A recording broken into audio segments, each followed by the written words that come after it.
I want to tell you about a recent hotel experience, check-in time, and I timed it. 8.5 minutes. The staff member typed, clicked, printed, stapled, technically flawless, but never once looked up. The venue had just invested in a brand new property management system, and it changed absolutely nothing about how I, as a guest, felt walking away from the desk. That's what this video is all about. Because we've all been there. AI and automation are coming into clubs and hospitality venues faster than most operators are ready for.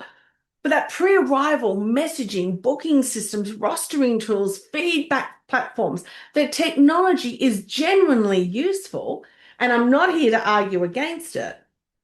But there is a conversation happening in boardrooms right now that concerns me. It goes something like this. Well, we've upgraded the system, so our service should improve, but it won't, not automatically, not will it without the piece that actually drives member experience. So let me break it down where technology genuinely helps, where it falls short, and what this means for your team. Back of house admin, inventory, rostering, feedback collection. These are the areas where automation is saving clubs real time and definitely real money. But when your front of house team isn't buried in systems admin, they have more bandwidth for the floor, which is great. And that's the genuine win about AI and automation. The promise of AI in hospitality isn't that it replaces your people, it's that it frees them up. But freed up time only becomes better service if your team knows what to do with it. And that doesn't mean leaning on the desk or out the back having a chat.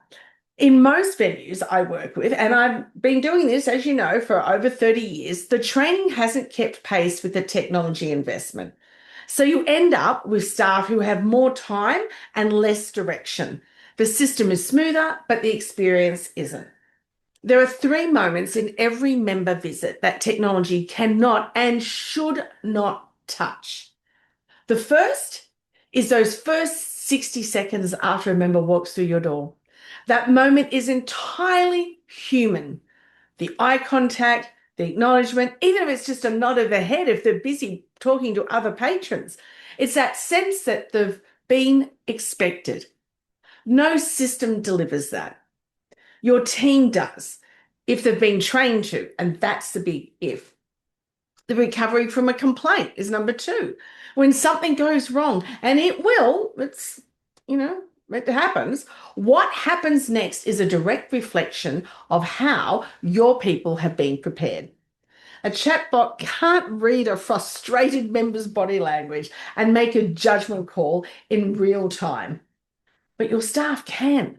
They can see that it's a person behind that problem, but they can only do that if they know how. And the third is the farewell. Oh my gosh, this is forgotten so often. This is the most consistently underdone moment in the club hospitality. We talk about the first impression, but what about that lasting impression, that last farewell? Most venues invest heavily in arrival and almost nothing in how a member leaves. That last impression is what they carry home. It's what they talk about in the car. None of these moments are solved by a software subscription. So before your club commits to that next technology upgrade, ask yourself one question first. Have we trained our team in what to do with the time we're already freeing them up? If the answer is no, then that's where we're going to start. The arrival greeting, the complaint recovery, and the farewell are all trainable behaviours. They're skills and they can be built upon. And that's exactly what our frontline workshops do. If you would like your team walking away with the practical skills to make every member and guest interaction count, the link to find out more is in the description below. Next week, we're going to look at the members who have a great night at your venue, but never come back, and what's actually driving that. So subscribe so you don't miss out. Bye.